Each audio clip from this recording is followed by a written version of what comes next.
대선 주자 릴레이 인터뷰 네 번째 시간에 모실 이분은 촛불 공동정부론을 주장하고 나선 분. 최근에 당내 친문 패배주의에 대해서도 패권주의에 대해서도 강하게 공개 비판을 하고 나선 분. 박원순 서울시장 만나봅니다. 박 시장님 안녕하세요. 네, 안녕하세요. 반갑습니다. 며칠 전에 대선 출마를 선언하셨어요. 네. 자신 있으십니까? 그러면 그런 자신도 없이 그런 얘기를 합니까? 아니, 그게 아무나 뭐 그렇게 쉽게 할 수 있는 얘기는 아니지 않습니까? 그렇죠. 대선 네네. 출마. 아니, 저는 왜 질문 드렸냐면 사실은 지지율이 지난 2015년 메르스 사태 때는 20%까지 육박했던 것이 지금 상당히 많이 빠졌어요. 그리고 또 당내에는 이미 지지율 30%가 넘는 강력한 후보가 있고. 이게 씨름으로 치자면은 지금 뒤집기 한 판을 해야 되는데 그게 좀 쉬운 한 판은 아닌 것 같아서 그래서 질문 드립니다. 맞습니다. 씨름에서 가장 묘미가 있는 성분은 뒤집기 한 판이죠. 그렇죠. 선거에서 가장 역동적인 게 바로 이런 뒤집기 승부인데요. 우리는 2002년에 노무현 대통령이 바로 이런 뒤집기 승부를 통해서 정치에 또 국민에게 감동을 준 일이 있지 않습니까? 예. 이런 흥미진진하고 감동 주는 뒤집기 정치가 이번 대선에도 저는 일어날 수 있다고 봅니다. 왜냐하면 국민들은 지금 정말 힘든 상황이잖아요. 예, 예. 정말 준비된, 검증된 이런 후보가 필요한 상황에서 저는 국민들이 정말 열심히 후보를 제대로 찾아볼 것이라고 생각합니다. 쉬운 한 판은 아니지만 그 뒤집기 한 판이 감동의 드라마를 만들 수 있고 그것이 본선에서도 대통령이 될 수 있는 지름길이 될 거다. 바탕이 될 거다. 이런 말씀이세요. 그렇습니다. 그래서 야심차게 들고 나온 것이 촛불 공동정부론이네요. 예, 그렇습니다. 촛불 공동정부라는 거는요. 예. 대한민국 개혁과 탄핵을 위해서 그동안 정말 1000만 명 이상이 광장에 나오지 않았습니까? 예, 예.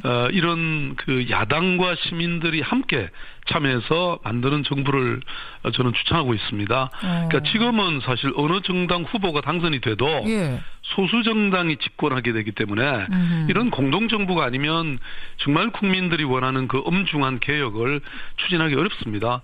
그래서 저는 제왕적 대통령제 폐해를 이렇게 정권 창출 과정에서부터 없앨 수 있고요. 또 제왕적 대통령제 없애자면서 제왕적 대통령 또다시 뽑는 것은 문제죠. 예. 그래서 이렇게 촛불 공동정부를 구성하면 예. 분권형 대통령이 탄생이 되는 겁니다. 그냥. 그러니까 개헌을 지금 하기에는 좀 시간이 촉박하다고 보시는 거고. 네, 그렇습니다. 그러니까 결국은 이제 유사하게 제왕적 대통령제의 폐해를 줄일 수 있는 공동정부를 만들어서 힘을 가지고 뭐 개헌이 필요하다면 임기 중에 개헌할 수도 있는 이런 원동력을 삼자 이런 말씀이세요. 예, 그런데 이제 이 촛불 공동정부를 만들 수 있는 방법이 저는 있습니다. 저는 사실은 그게 궁금했는데 이게 예. 촛불 공동정부론이라는 게 말은 좋은데 좀 그냥 레토릭에 그치지 않겠는가? 이게 방법이 있겠는가? 그 질문 드리려고 했거든요. 예, 제가 아주 기가 막힌 생각이 있습니다. 기가 막힙니까? 뭡니까? 그럼요. 야, 촛불 공동 경선을 실시하면 됩니다. 그러니까 공동정부에 동의하는 예. 뭐 우리 더불어민주당은 물론이고 예.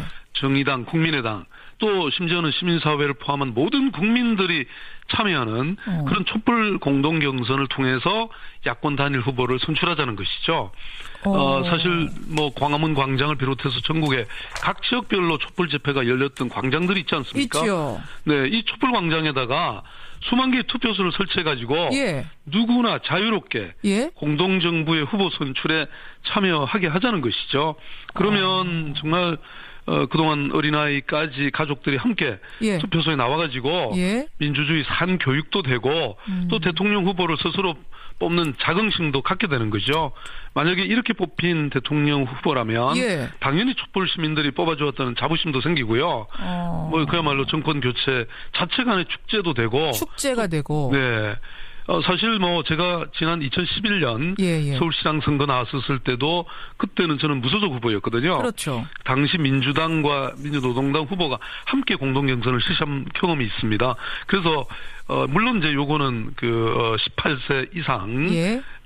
그 주민등록증을 가진 사람이 광장에 나와서 지금 광장에 뭐 100만 이상이 모이지 않습니까? 그렇죠. 그러면 저절로 완전한 국민 경선도 되고 정말 국민들이 원하는 그런 경선 후보를 뽑게 되는 거죠. 완전 국민 경선은 완전 국민 경선인데 이게 뭐 모바일이냐 아니면 선거인단 등록해서 누가 뭐 어디 가서 하냐 이게 아니라 촛불 광장 전국의 그 촛불 민심이 모였던 그 광장에 투표함 설치해서 누구든지 와서 경선하게 하자. 예, 그러면 뭐 아마 수백만 명이 참여하게 되고 그러면 그 경선에 뽑힌 사람은 반드시 본선에 당선될 겁니다, 아마. 그러니까 노래 중에 왜 촛불 잔치를 벌려보자 이런 게 있는데 촛불 잔치 같은 경선을 벌려보자 이런 말씀이네요, 한마디로. 그러면 그 공동 정부 안에는 대상이 어디 그 연대 대상은 어디까지예요? 어디까지 가능해요? 저는 일단 야권이어야 된다고 생각합니다. 왜냐하면 새누리당은 뭐 아무리 지금 당을 탈당하고 새로운 당을 만든다 하더라도 결국 초록이 동색이고 결국 국민의 심판을 받아야 된다고 저는 생각하고 있습니다. 나머지 야권들이 이런 그야말로 함께하면 정말 국민적인 그런 축제가 되고 또 굉장한 이 경선 과정이 돼서 국민들에게 정말 감동을 주고 우리 손으로 뽑는 후보다 이런 생각이 드시겠죠. 어떤 경선 과정에 드라마가 있어야 된다고 보시는 거군요. 감동의 드라마가. 맞습니다. 그냥 모바일 투표라든지 뭐 이런 방식은 감동 없다고 생각하세요? 그거는 그동안 뭐 많은 논쟁거리가 되지 않았습니까? 그렇죠. 이렇게 쉽고 재미난 길을 두고 왜 둘러갑니까? 좀 아날로그식 같은 느낌도 들지 모르는데 그거 상관없어요? 이게 지금 온 국민이 지금 광장에 나오고 있지 않습니까? 더군다나 이런 길만 열어주면 제가 보기엔 지금까지 나왔던 뭐 정말 1,000만 명이 아니라 아마 모든 유권자가 이미 경선 과정에서 다 나와버릴 겁니다. 그러니까 결국 감동의 드라마가 있어야 그게 본선에서도 경쟁력을 갖기 때문에 그런 걸 만들기 위해선 촛불 광장, 촛불 경선 필요하다. 청취자 김미희님, 좋은 아이디어입니다. 우울한 지지자가 되고 싶진 않거든요 하면서 지지하시는 분이 있는가 하면 꿈 같은 얘기네요라고 이재용님은 또 말씀을 하세요. 네, 우리는 늘 꿈을 갖고 그걸 실현해 가는 게 중요하지 않습니까? 꿈이 있으면 이루어지는 것이죠. 자, 이게 오늘 이제 촛불 경선이란 화두를 던지셨으니까 여기 어떻게 펼쳐져 가는지는 좀 지켜보기로 하고 결국 이런 경선 얘기를 제안하려면 당에다 제안하려면 경선 룰 만드는 테이블에 나가셔야 되는데 어제 왜 박 시장 측은 아무도 안 나가셨어요? 저는 지금 상황에서 이 국민들은 사실 지금 뭐 그런 룰 협상에 관심이 있는 게 아니라고 저는 생각하고 있습니다. 더군다나 그런 경선 룰 협상에 가면 방금 말씀드린 이런 국민 감동시키는 경선이 아니라 어떻게 자기가 이긴 룰 만들까 이런 신경전 쓰기 마련이라고 저는 생각합니다. 그야말로 그런 룰 협상이 아니라 어떻게 국민을 감동시키고 또 민주당을 승리로 이끌까 고민하는 게 저는 우선이라고 보고요. 지금은 룰 협상에 얽매일 때가 아니다. 저는 그렇게 보고 있습니다. 얽매일 때가 아니다. 혹시 최근에 이제 친문 패권주의 이런 것들에 대한 강한 비판을 하셨는데 이 경선률 테이블에서도 그런 것들이 작용할 가능성 그게 해소되지 않았기 때문에 못 나가시는 건가요? 그런 것도 작용하나요? 저는 기본적으로 좀 전에 말씀드렸던 이런 정말 우리가 새로운 시대를 우리 국민들이 요구하고 있지 않습니까? 그러면 이런 경선의 과정이나 선거 과정 자체가 좀 국민들이 요구하는 그런 시원하고 기득권의 질서에 얽매이지 않는 이런 새로운 열린 이런 저는 과정이 필요하다. 그렇게 생각하고 이걸 동의하지 않을 이유가 없다고 저는 생각합니다. 거기 지금 경선론 테이블에 앉은 분들도 다 그 기본에는 다 동의하실 텐데요.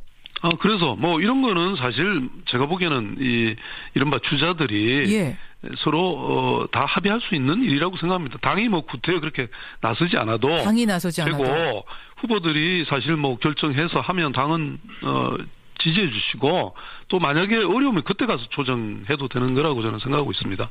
그럼 언제 나가세요? 그 테이블에는 언제 참석하실 생각이세요? 아마 실무적으로는 이미 논의들이 다 시작되고 있고요. 그런 거 걱정하지 않으셔도 된다고 봅니다. 방금 말씀드렸던 이런 촛불 경선, 광장에서의 이런 경선 딱 합의하면 저는 이건 정말 세계적인 드라마라고 저는 생각합니다. 지금 이제 최근에 문재인 전 대표 겨냥해서 청산의 대상이다라고까지 말씀을 하시면서 여러 가지 이제 논란들이 당에서 만들어지고 있는데 진짜 친문 패권주의라는 게 당내에 존재하는 겁니까? 한다고 생각하세요? 그거는 사실 조금 과도하게 언론에 보도된 점이 있는데요. 그런가요? 기본적으로 기득권과 패권 정치도 청산 대상이다. 촛불 민심이라는 게 우리 안에 모든 기득권, 패권을 청산하고 공정하고 정의로운 그런 사회로 나아가길 바라고 있죠. 그리고 정치가 가장 먼저 스스로 실천해야 될 부분이라고 보고요. 예. 말씀하신 것 같이 우리 공당인 민주당이 친문당이라고 불리는 게 현실이지 않습니까? 네, 그래서 사실 뭐 이런 게 당내에서도 이런 비판이 계속 있었죠. 당내에서도. 네, 그래서 저는 우리 민주당이 국민과 함께 개혁을 해나갈 그런 세력이 되기 위해서는 우리 스스로 먼저 뼈를 깎는 그런 혁신과 또 우리의 내부의 잘못된 이런 정치 문화를 청산해야 된다. 그런 의미에서 발언한 것이죠. 최근에 그러셨잖아요. 서울시장 후보까지 당에서 이미 뭐 친문 세력이 이른바 친문 세력이 정해놨다라는 얘기가 들립니다. 진짜 그래요? 예, 그런 얘기를 확실히 들었습니다. 어디서 그런 얘기를 들으셨습니까? 뭐 이게 서로 다 뭐 알고 있지 않습니까? 그쪽에 간 어느 분의 뭐 그런 또 관계된 사람들이 다 있으니까. 네. 그런 얘기니까 들으면서 이대로는 안 되겠구나라는 생각을 하신 거군요. 당내. 아니 뭐 그것은 제 개인의 문제라기보다는 아까도 말씀드린 것처럼 정말 우리 국민들이 1,000만 명이 광장에 나와서 촛불을 든 이유는 저는 그 대통령 그 하야 대통령 탄핵 하나에 뭐 목을 매는 게 아니라고 생각합니다. 그야말로 이번 기회에 이 모든 기득권과 패권 정치를 청산하자라고 하는 그런 강렬한 욕구가 있는 거 아닙니까? 그런데 이거 저 친문 패권주의 없애자 뭐 이렇게 당내를 향해서 이렇게 비판하다가 이게 야권 분열로 이어지면 어떡하냐? 이게 저희 페이스북에 제일 많이 올라온 질문이거든요. 저는 판 깨는 게 아니라 판을 더 키우고 민주당 분열이 아니라 우리 야권이 다 함께 할 수 있는 그런 길을 만들자는 것입니다. 그야말로 대세론에 기대 가지고 아무런 감동 없이 무난하게 그렇게 후보 결정되면 저는 오히려 국민에게 감동도 못 주고 정권 교체하기 힘들다고 봅니다. 판이 깨지지 않을 정도라면 오히려 그 범위 안에서 우리가 논쟁하는 게 좋지 않습니까? 알겠습니다. 그래야 국민들에게 살아있는 정당으로 보이죠. 뭐 제가 보기에는 오히려 문 대표님이 지금 이렇게 조용하고 무난하게 논쟁하지 않고 자신이 후보로 이렇게 선출되면 오히려 대선 승리 어렵다고 봅니다. 그래서 굉장히 논쟁적으로 정말 열린 광장에서 얼마든지 논쟁하고 토론하되 그 대신 판은 깨지 않는 선까지 치열하게 논쟁하자. 그렇죠. 그래야 역동적이고 아름다운 경선으로 국민을 감동시킬 수 있다고 생각합니다. 저는 국민들 너무 걱정 안 하셔도 좋고요. 씨름도 흥행시키고 뒤집기도 성공시키겠습니다. 아니 뭐 보면 왜 씨름판 저도 어릴 때 많이 가봤지만 아니 구름같이 몰려드는 그런 씨름판이 돼야지. 아니 뭐 결과가 뻔해가지고 관중 한 명도 없는 그런 씨름판 되면 누가 이길지 뻔한 씨름판에 누가 구경하러 오겠느냐? 네, 맞습니다. 박원순 시장 만나고 있습니다. 오늘 교육 공약 발표하신다고 제가 들었는데 이게 또 참 어려운 숙제고 중요한 숙제여서요. 핵심 골자만 좀 미리 말씀해 주실 수 있을까요? 네, 뭐 참 저는 정말 우리 교육이 아이들에게도 불행하고 학부모들에게도 불행하고 교사들에게도 불행하거든요. 그걸 완전히 바꾸는 정말 교육 대통령이 되겠다 이런 말씀이고요. 특히 서울대를 사실상 폐지하겠다. 서울대를 폐지하겠다고요? 이게 상징적인 폐지입니까? 진짜 실물 서울대를 문 닫는다고요? 네, 이렇게 말씀드릴 수 있어요. 프랑스에 통합국립대 있지 않습니까? 그래서 국공립대학교를 전부 통합 캠퍼스를 구축하는 겁니다. 뭐 파리 1대학, 2대학 이렇게 있듯이 그러면 지금 국공립대학을 통합 캠퍼스로 만드니까 서울대학교 자체는 없어지지만 이 모든 대학이 다 서울대학교가 되는 것이죠. 그런 의미로 서울대 하고요. 그다음에 국공립대학교의 경우에 반값 등록금을 실시하겠다는 겁니다. 전국을. 네, 왜냐하면 서울시립대 제가 반값 등록금 하지 않았습니까? 이거 하는데 사실 뭐 그 당시 뭐 반대도 많았고 그랬는데 지금은 뭐 학생도 학부모 다 만족하고 있고요. 알겠습니다. 학교 인지도도 굉장히 높아졌고 그래서 이렇게 되면 한 5천억 들어갑니다. 뭐 그 정도면 저는 얼마든지 가능하다고 보고 있고요. 또 이렇게 되면 교육에서 지방 분권이 이루어집니다. 그럼 서울로 다 몰릴 필요가 없어요. 지방에 지역 균형이 일어납니다. 박원순 시장님. 오늘 얘기 다 하시면 안 돼요. 이제 레이스 시작되면서 공약 하나하나 좀 발표해 주시고요. 오늘은 교육 공약 발표합니다. 서울대 폐지론 어떤 건지 귀 기울여 듣겠습니다.